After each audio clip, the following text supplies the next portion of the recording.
pioneercare.org. Pioneercare.org.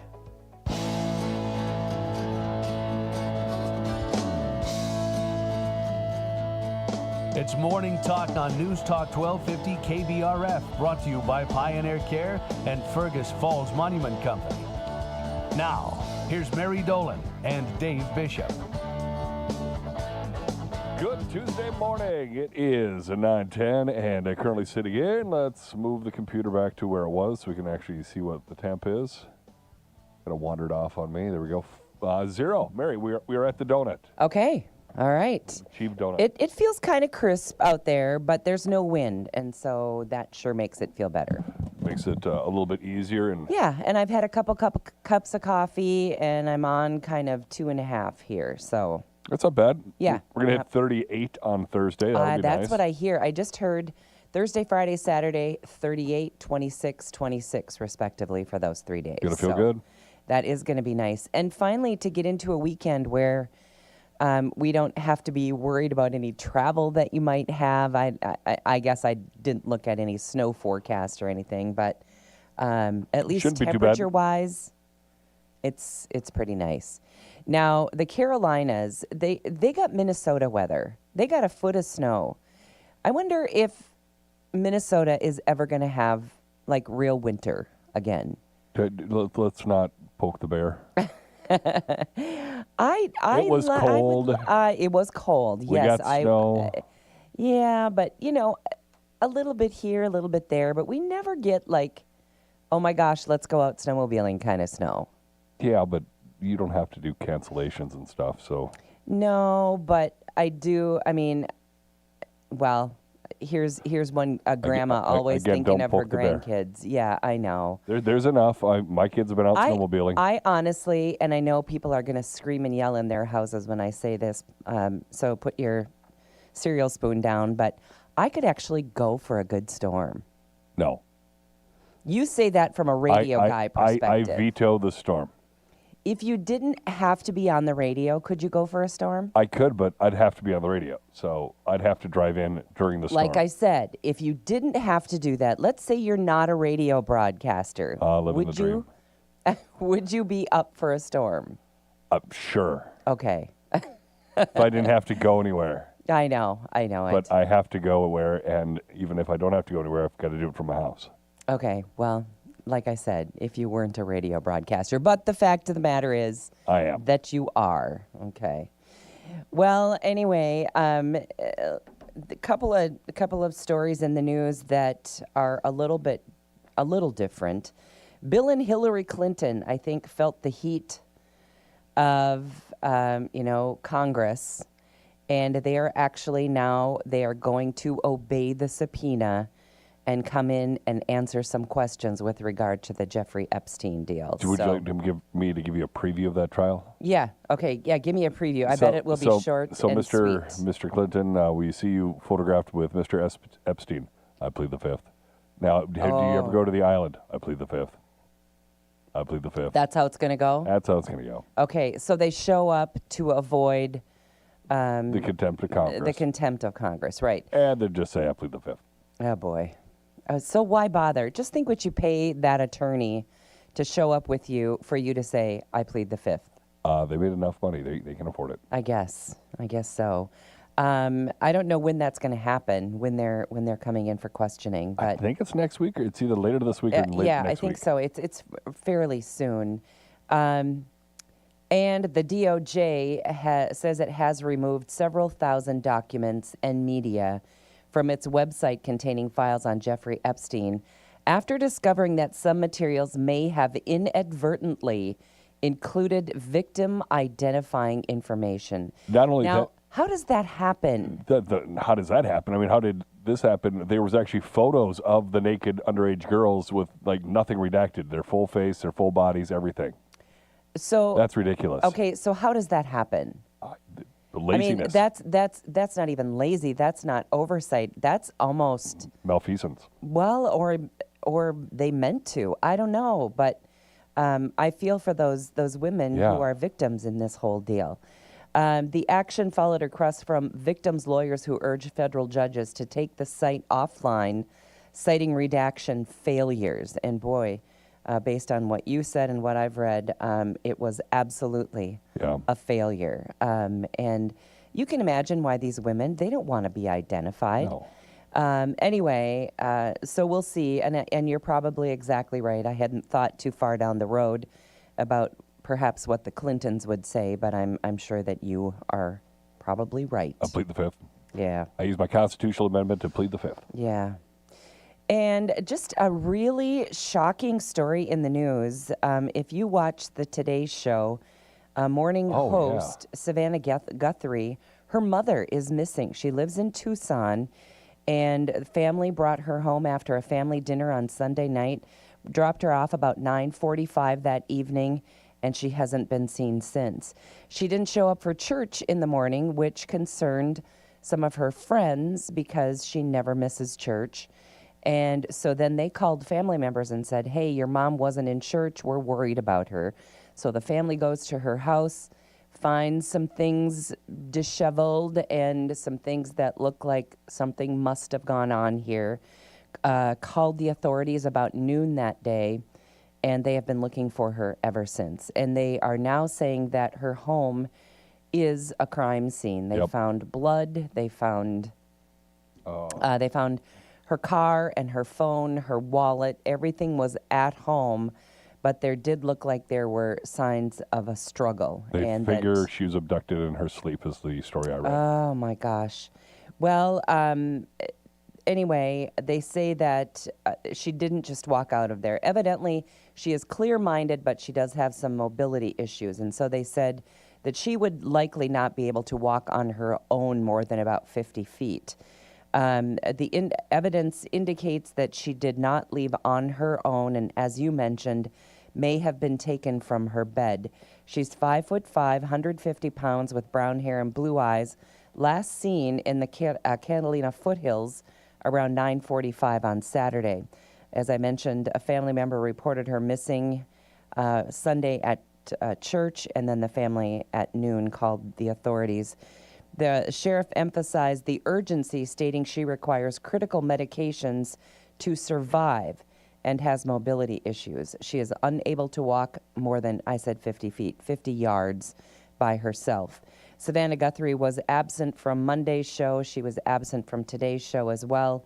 She released a family statement thanking supporters and asking anyone with information to contact the police. So they are definitely looking to other people. And the difficult part about where she lives is she's in a neighborhood, but it's not like the neighborhoods we know here, house, house, house, house, house. It's house and a bunch of cactus and big overgrown plants and lots of vegetation, and then the next house. So even Ring cameras, that sort of thing, sort of difficult. And they're trying to get into her phone to see if, there were any weird messages or, funny phone calls or something that they ought to follow up there. Had there been, you'd think if she was truly abducted, that maybe whoever abducted her would, I suppose they don't want her phone with them, but maybe gotten rid of the phone, destroyed it, I don't know. But, now she's been gone for, 2.5 days, and she does need routine medication for whatever, illness or whatever she's dealing with medically, does need medication, or it could be fatal. So just a concerning story. And of course, they're asking the questions, why would someone abduct her? Does it have something to do with her famous daughter? Could there potentially be a ransom? Because I'm supposing that Savannah Guthrie makes a fair amount of money on the Today Show. But so far, at least that we've heard in the news, there have not been any ransom calls or anything like that. So Savannah, she has just written a book on her faith that came out not too long ago. She says her mom is a steadfast, faithful woman, and they believe in the power of prayer, and they're in her post on Instagram asking people to pray. Iran says it is ready to negotiate with the United States on a nuclear deal. They said progress is possible if the goal is a region free of nuclear weapons. Turkey is trying to arrange a meeting with the U.S. envoy Steve Witkoff and Iranian officials to reduce the risk of military action. Witkoff will visit Israel today to meet Prime Minister Benjamin Netanyahu and other leaders. President Trump has unveiled a $12 billion initiative to create a U.S. stockpile of rare earth minerals, aiming to reduce reliance on China. The program will secure and store minerals vital to the automotive, defense, and technology sectors, including cobalt, lithium, titanium, silicon, nickel, and graphite. These resources will be available for domestic manufacturers. And wouldn't it be nice with every move that makes us less, tied to China in any way? Frigid weather persisted across the South on Monday. Millions faced a second week of freezing temperatures and outages.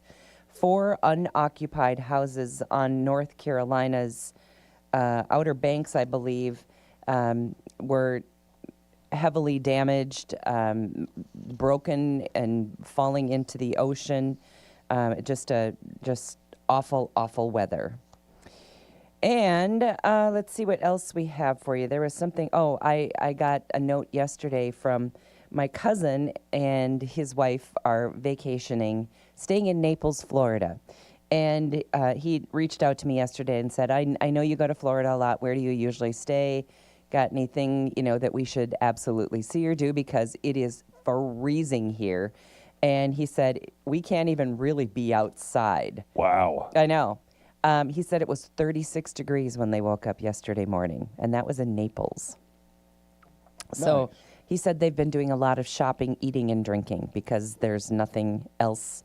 I mean, you go to Florida to be in the sun, right? You go to Florida to go to the beach. Whew, yeah, no beach. In fact, he said, I think I see an iceberg out there. So that cold weather is continuing. Kelly Clarkson, if you ever watch that show, it's called The Kelly Clarkson Show. It's going to end after its current and 7th season, citing her desire to focus on family. Her decision follows the 2025 death of Brandon Blackstock, who was her ex-husband and father of her 2 children. He died at 48 after battling cancer for 3 years. And she says this, stepping away from the daily schedule will allow me to prioritize my kids, which feels necessary and right for this next chapter of our lives. The syndicated talk show, which premiered in 2019, has won 24 daytime Emmys, including 4 consecutive awards for Outstanding Talk Series and Host. Final episodes will air this fall with special guest hosts to be announced. And there were some awards, of course. Was it the Grammys? Yeah, the Grammys. Okay, so Bad Bunny, who's going to be your Super halftime Bowl halftime entertainment, yeah. He won, I think, album or foreign album of the year. Well, he won 3. I don't remember what. I don't know either. But anyway, so they're making him out to be a big deal. I would like to see, I mean, it is kind of the biggest football game in the United States. Would kind of like to see somebody from this country be the halftime, but Yep. I guess they didn't ask us, right? No. And so we're stuck with Bad Bunny. However, you can watch, there is another halftime show, and I don't know too much about that one, other than it will be Willie Nelson and all kinds of stars that you know. Charlie Kirk's widow is kind of spearheading Oh yeah, the Turning this. Point USA halftime show. And so that one is going to be, I think, something that is going to be really good. I'm not exactly sure where you see it. Just hit your guide, you'll find it. Yeah. So anyway, that is happening, and as I assume at the very same time, so you need to decide which one you're going to watch.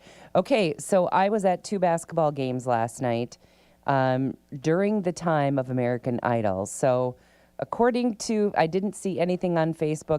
I watched from about 7:15, so I missed the first couple, and then I watched it all the way to the end. And you didn't see our friend. I didn't see him, no. Okay, so Chris Tunkseth, local guy, is on American Idol. And so And I looked at next Monday, and there's 2 basketball games next Monday, too. God darn it.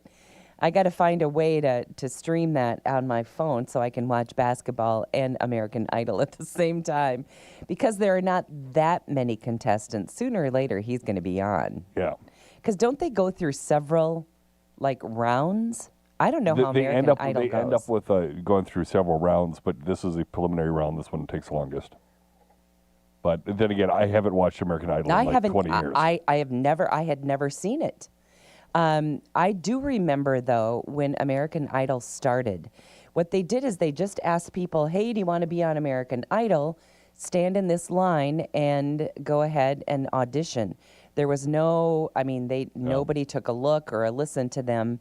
And there was some horrible stuff. It was a big swing between good and bad. And you mentioned Kelly Clarkson. She was the first winner. Right, exactly. And there were some that were so bad, and then they would just make fun of them. I mean, it really wasn't. Well, as Simon McCowell would say, it's not like we started making fun of them or started arguing with them. It's when they'd start arguing back that, no, I really am good. And it's like, no, you're not. No, you're not. He goes, we kind of edited out a lot of the earlier portions, and just what you saw was kind of like the end, where it's no, you got to go. I guess. All right. And of course, get this. The Grammys, of course, everyone had to say ice out and, all this political baloney. So I don't watch award shows. That's why I won't watch any of that. And now PETA has condemned Sabrina Carpenter after the singer used a live white dove during her Grammy performance. Oh, well. Oh, my goodness. Didn't kill the bird, didn't eat the bird. Nope. Just used the bird. Didn't bite its head off and chuck it into the audience. It was just, a little bird. Anyway, Anyway, they went on to say, leave animals out of the Grammys. And I guess I can go along with that, but not a huge deal. Animal rights organization warned that bright lights, loud noise, and handling cause fear and distress for a bird who belongs flying free in the open sky. So PETA, oh boy, on the rails. Okay, when we come back, Cracker Barrel mandates that their employees eat at their restaurants while on work travel. And a study finds people judge kind liars as more moral than brutal truth tellers. Oh boy. We'll tell you about that when we come back on Morning Talk. Back with more Morning Talk with Mary Dolan and Dave Bishop. Brought to you by Pioneer Care and Fergus Falls Monument Company. After the markets on News Talk 1250 KBRF. Depend on it.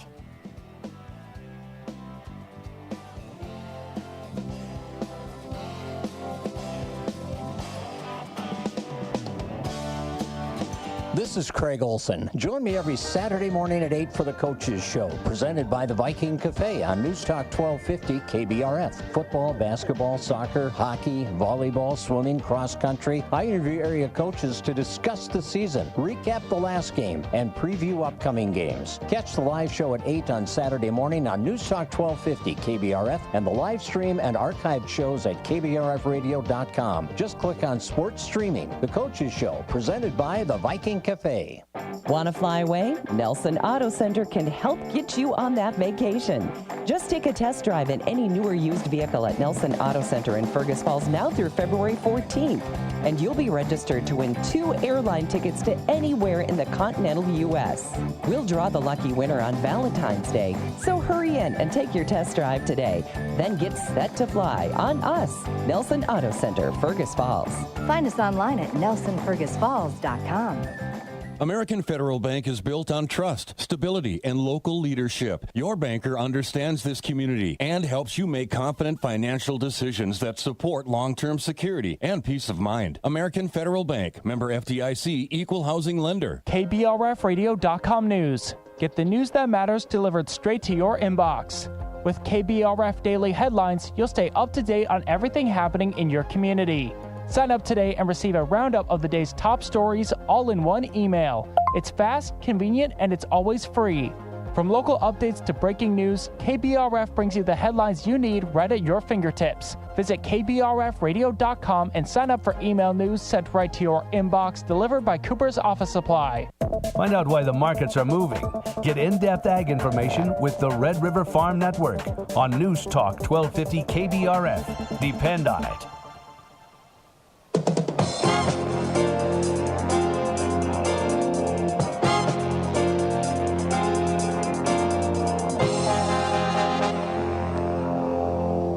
Good morning. Market update time here on the Red River Farm Network. I'm Tyler Donaldson. Grains markets trading slightly higher. Wheat contracts mixed, led by Chicago wheats up about 1 3/4 pennies. Everything else in wheat is down slightly. Sticking with wheat continues to face headwinds of ever-growing supplies from global major exporters. India is the latest to announce a record-large wheat crop, and that is further enhanced by record-large rice supplies. On another note, the Trump administration is hinting progress has been made on a Russia-Ukraine peace agreement. Russian wheat values are a bit firmer on poor weather at Black Sea ports. Argentina remains the world's cheapest wheat offer, and even though the U.S. has been overpriced, total wheat inspections this year of 613 million bushels are 96 million bushels higher than a year ago. Corn currently trading 1 penny to 1.5 pennies higher. U.S. corn export sales and inspections continue to overperform, with last week's corn inspections bringing the total to 1.28 billion bushels, up 50% from a year ago. On the domestic front, the census report revealed corn used for ethanol in December was 488 million bushels, up 5% from the previous month. However, cheap sorghum prices in Kansas have given corn some competition, with sorghum price at a more than $1.20 per bushel discount to corn and working into ethanol plants. On the soybean front, U.S. agreed to a trade deal with tariffs on Indian imports falling to 18% from 50%, with a vague promise to buy more U.S. ag and energy, and also a pledge from India to stop buying Russian oil. Reporting agriculture's business, you are listening to the Red River Farm Network. Here's the latest from CHS Ag Services. Sales agronomist Jason Nordling is with us to talk about Attain 01A5N soybeans. So this is kind of our early variety for our in-house Attain Enlist soybean brand. If you're looking for kind of an early Enlist variety that's going to do well on marginal to kind of your tougher ground, it's going to do well in your wide rows, so your planter, or you could solid seed. It's going to do just fine. Poorly drained soils, super fine. It's going to do well and all that. Does include a cyst gene, so if you're kind of dealing with the soybean cyst nematode, which I know it's kind of starting to get worse out in our area, you're going to be fine on that. So I'd say if you're looking for more information on the Attain 01A5N, just reach out to your local CHS agronomist, and they should be able to help you get some more information. CHS Ag Services with 20 locations in Northeast North Dakota and Northwest Minnesota. CHS Ag Services, providing solutions for your success. On air and online, the Red River Farm Network is reporting agriculture's business. RRFN.com has news headlines, weather, and markets, all as close as your PC or smartphone. The Red River Farm Network also keeps you up to date on Facebook and our weekly e-newsletter, FarmNet News. Sign up today at RRFN.com. From the farm field to Capitol Hill, from the tractor cab to the coffee shop, the Red River Farm Network reporting agriculture's business. The Red River Farm Network is reporting agriculture's business with the markets, farm news, and weather information you need each and every day. Again, hats off to you, Don, and the Red River, what you guys do, connecting your listeners to what's happening and people and telling stories. You guys are doing an awesome job at it, so thank you. That's Greg Peterson, better known as Machine Repeat. The Red River Farm Network can be heard from Worthington to War Road, from Bismarck to Bemidji, 23 radio stations, and online at rrfn.com. May wheat Minneapolis is 2 1/4 lower to 5.82 3/4. Chicago May wheat's 1 1/4 higher at 5.37 3/4. KC wheat's down a penny, 5.34 even. March corn up a penny at 4.26 3/4. March soybeans up 5.5 to 10.66 even. In Winnipeg, March canola is 3.50 per metric ton higher to 6.48.50 Canadian. On the cattle side, February live cattle are 62 cents lower to 237.55. March feeders down 55 cents, currently 365.80. February hogs up 27 cents at 88.02. Reporting agriculture's business, you're listening to the Red River Farm Network.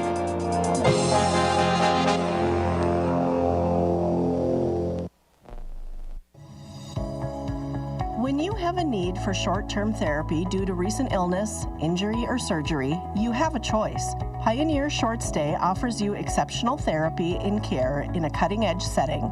It feels more like a high-end hotel. A beautiful setting, well-appointed rooms and amenities, and professionals with expertise to help you get back on track. Learn more about Pioneer Short Stay online at pioneercare.org. Pioneercare.org. KBRFradio.com news. Get the news that matters delivered straight to your inbox. With KBRF Daily Headlines, you'll stay up to date on everything happening in your community. Sign up today and receive a roundup of the day's top stories all in one email. It's fast, convenient, and it's always free. From local updates to breaking news, KBRF brings you the headlines you need right at your fingertips. Visit KBRFradio.com and sign up for email news sent right to your inbox, delivered by Cooper's Office Supply. KBRF presents Where to Eat, the culinary adventure sponsored by Dandelion and Burdock and Service Food in Fergus Falls. Hi, I'm Zach Daniels. And I'm Dave Bishop, your guides to the region's culinary treasures. Join us as we explore various restaurants, uncover delicious meals, and highlight each restaurant's signature dish. Experience diverse cuisine types, unique atmospheres, and must-try dishes. Check it out on KBRFradio.com and the Fergus Now app. New episodes air every first Friday of the month. Where to Eat, powered by Dandelion and Burdock and Service Food of Fergus Falls. I'm Jessica at the Fergus Falls Monument Company. I'm the first person you see when you come through the door, and I also talk to customers every day on the phone. Many of them find choosing a memorial ahead of time is convenient and works best when there is time to plan and think about it. Planning ahead not only gets you the everlasting memorial of your choice, it also helps your family through the grieving process. At Fergus Falls Monument, we can help you plan ahead and choose a memorial made right here locally. Call or stop in or visit us online at foreverstonememorials.com.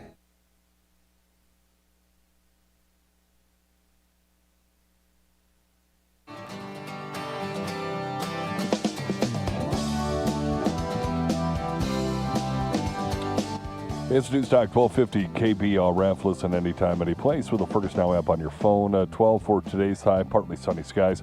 Slight chance to see some snow tonight, down around 20% chance to see some snow tonight, down around 6 for our low. 23 tomorrow's high, 38 Thursday, 26 Friday, 26 on Saturday.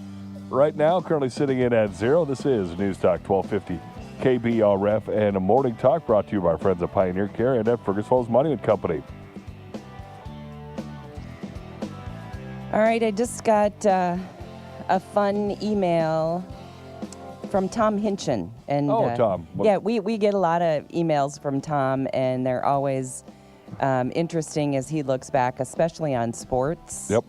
From those who have participated in a wide variety of sports over the years in Fergus Falls. And he said that he was just meeting with some people, and he said, the topic of your dad, Ole Draxton, comes up often. And he said, nice.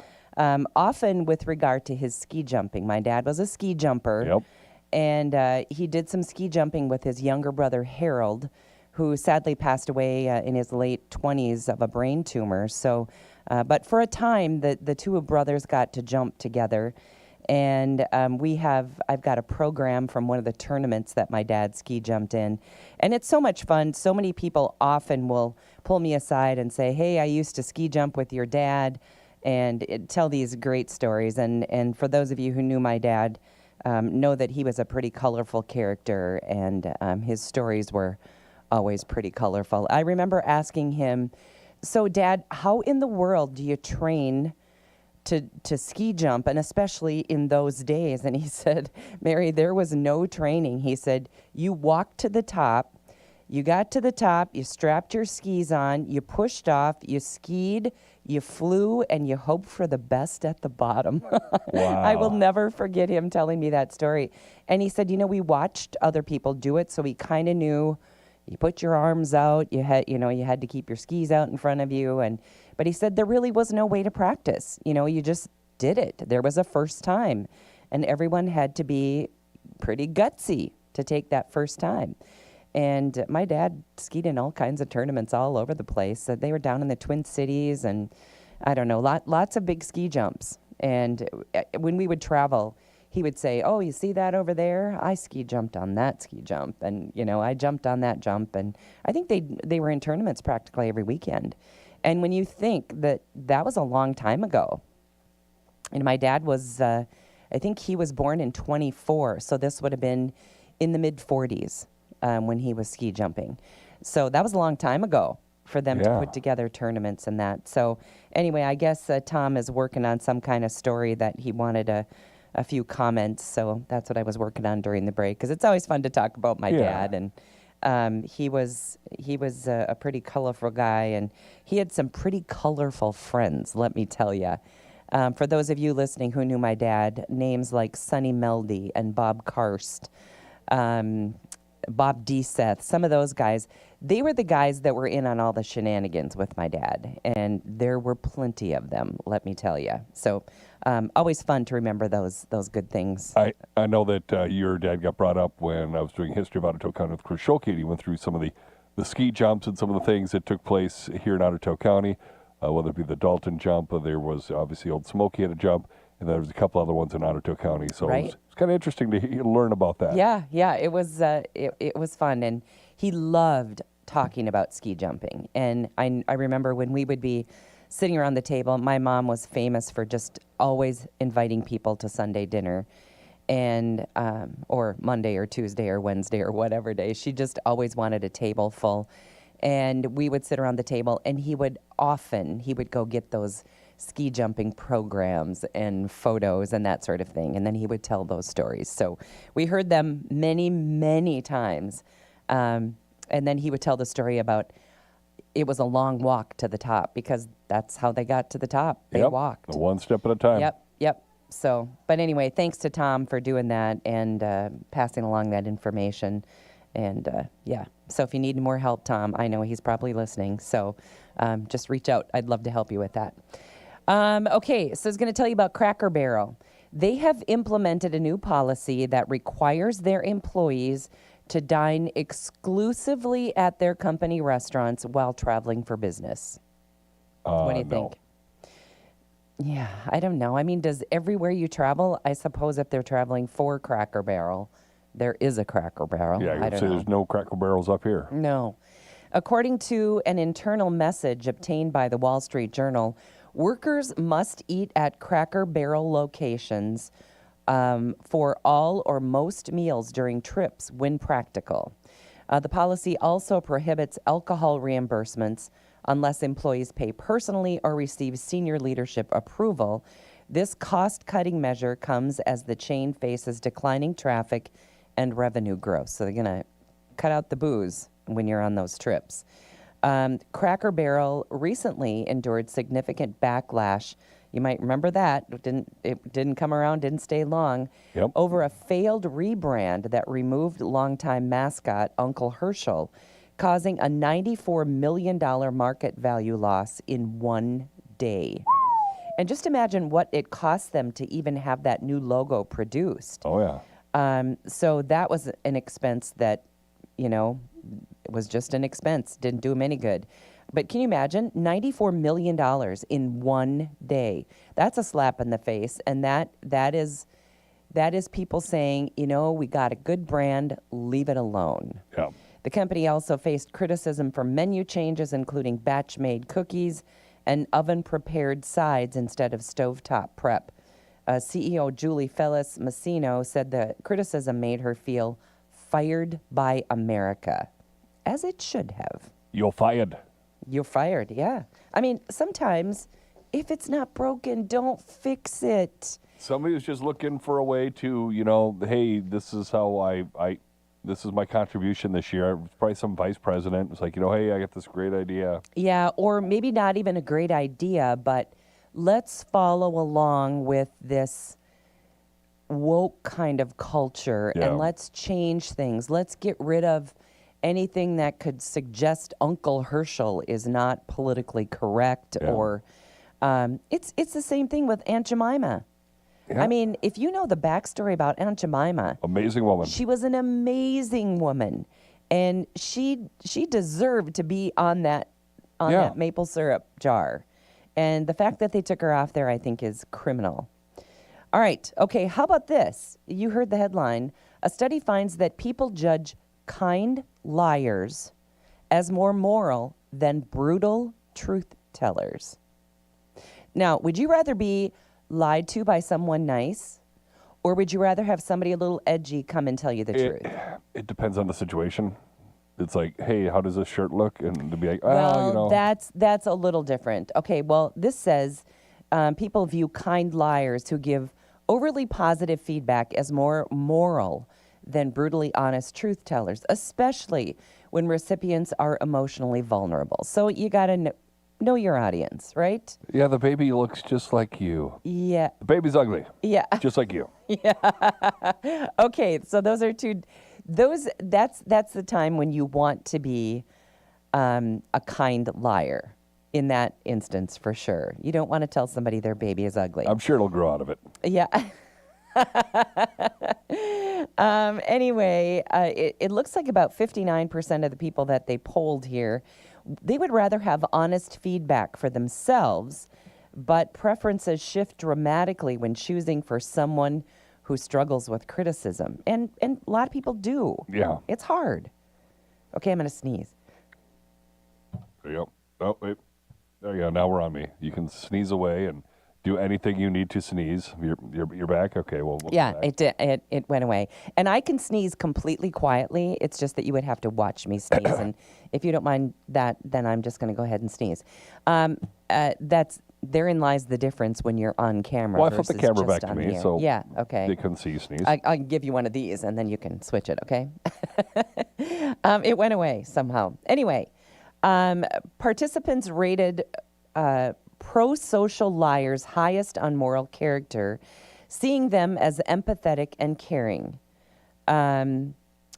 Anyway, the most despised approach involved lying to confident people while being harsh with vulnerable ones. Again, honesty is kind of the best policy, but you might have to treat it with kid gloves a little bit depending on who that person is. And that's just plain unkind. I mean, truthful and unkind are kind of two different things. Yeah. You don't have to lie, but you don't have to tell the truth if it's the ugly baby. You don't have to say ugly baby, but you don't have to say, oh my gosh, that is the cutest baby ever. Oh, there's so many other ways you can address that without lying, but without hurting someone's feelings. Are you sure you're the father? Oh boy. There's so many different ways you could go. I know, there are, for sure. I think we've all been in that situation, and there are some people that are just a little more bold than others. And I never want to be so bold that I'm unkind.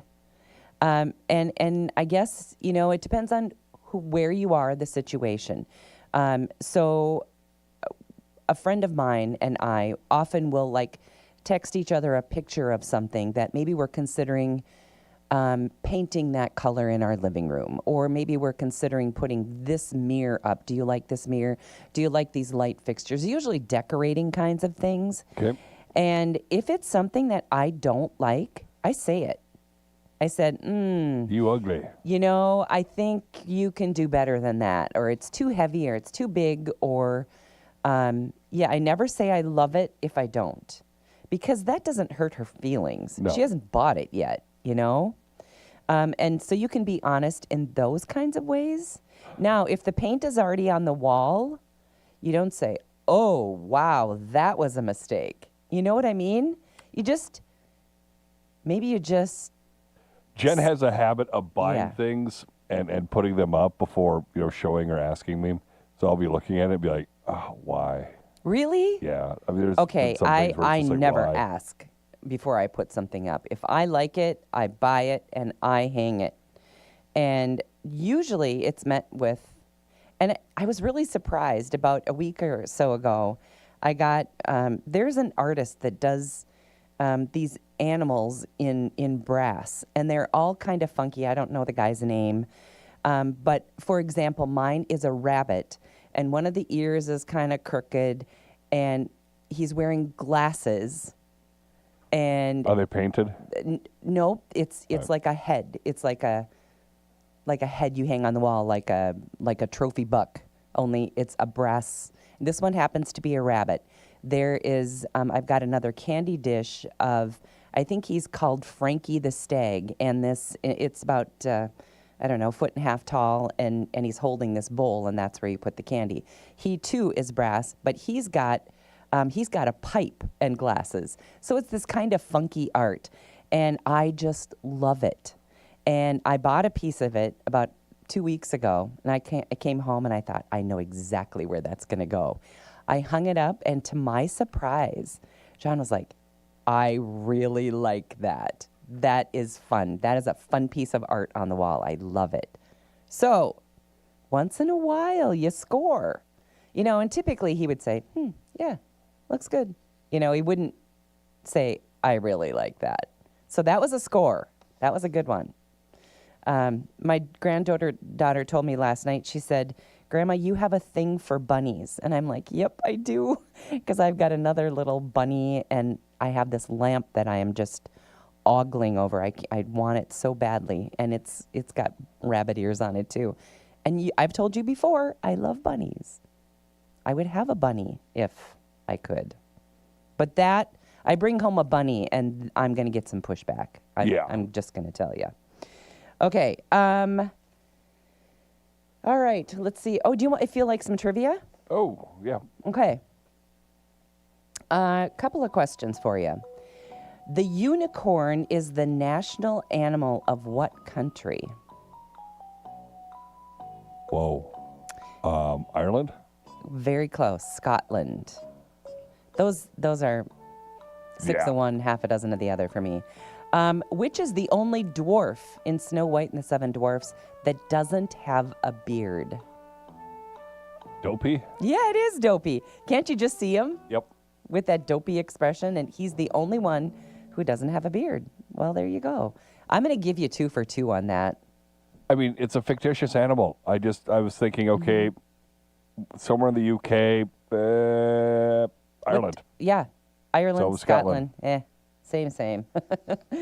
All right. And I got, let's see. We've got the Olympics beginning. I don't know when that opening ceremonies is. Is that this weekend? I think it's Friday. I think it is too.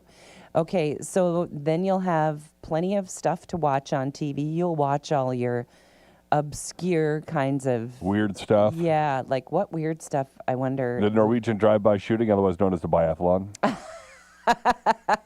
That is skiing and shooting, folks, if you don't know that. It's such a weird combination. Ski, shoot. I know. Ski, shoot. Yeah, I don't get it. Yeah, that's. Well, I mean, you got your juices going, you got your heart beating, you're going, and then you got to stop. And then you have a gun. Center yourself. It's a .22. Yeah, I know, but still, yeah. I mean, it's such a weird combo, isn't it? Yeah. Are they going to have like breakdancing? Is that no? That was a summer, and that's I think a summer event. I think we're hopefully done with that. I think that went away. Is there anything new this year that is weird? And I will look into that for tomorrow. Yeah, I wonder. I haven't seen that there's going to be any crazy stuff going on. Normally, the Winter Olympics are a little less crazy. Yeah. Yep. Lindsey Vonn coming back. We thought hopefully she got hurt pretty bad. Oh, yeah. In that, I don't know what kind of competition it was. It's like the last World Cup race before the Olympics. And she's not super young anymore. No, she's 41. And she was done. Yeah. And she decided, nope, I'm not done. I want to come back. So for her sake, I mean, I don't think there's anybody that works harder than her. No. So that will be fun to watch. Other things you're looking forward to? Is curling part of it? I love watching curling. Okay. I love watching hockey, downhill skiing, snowboarding. I love the half pipe. Yeah. But yeah, the freestyle, the big air. I mean, there's a lot of cool snowboarding things. It reminds me of my youth back when I could almost do some of that. I could go down the hill on a snowboard and then maybe not quite get hurt on a half pipe, but I couldn't do any of the fancy stuff. And I can't remember, is gymnastics summer or winter? Summer. That feels like a winter sport to me, but whatever. It's winter here, but it is in the summer games. Let's see. I'm trying to think of any other really cool games. How about figure skating is... Figure skating's kind of fun to watch. Yeah. It's like gymnastics. It's like, You see the Quad King, see him do his quad jumps. Let's see what else I was thinking. Bobsled? Oh, Jamaica's got 3 teams. Okay, well, here we go. Now, this is when you should watch Cool Runnings. I love that movie. And if you have never seen Cool Runnings, you have to. It's the cutest movie, and you can sit down and watch it with your whole family. You dead, man? Oh, I know, isn't it? It's so cute. I love that movie. I'm going to watch that this weekend. Montego Bay Airport, they had a replica of the sled. Oh, they did? Yeah, right over kind of by where one of the gates when we were leaving. It's just a great movie, and of course, loosely based on a true story, but it's just so cute. All right, here is a good feel-good to wrap up with. A 13-year-old boy swam 2.5 miles through a rough ocean for 4 hours, and he did it all to rescue his family after they were swept out to sea while paddleboarding in Western Australia. This happened last Friday. The teen initially tried paddling his kayak back to shore, but abandoned it when it filled with water. He removed his life jacket halfway through the swim, believing it was slowing him down. After reaching land at 6 p.m., he alerted authorities, who launched a multi-agency search. Rescuers found his 47-year-old mother, 12-year-old brother, and 8-year-old sister clinging to a paddleboard. And they were safely brought to shore because of his heroic swimming. So there's your feel-good story of the day. All right. Coming up on 10 o'clock, that is going to wrap it up on a Tuesday. Thank you for joining us on Morning Talk, our show today and every day brought to us by Pioneer Care.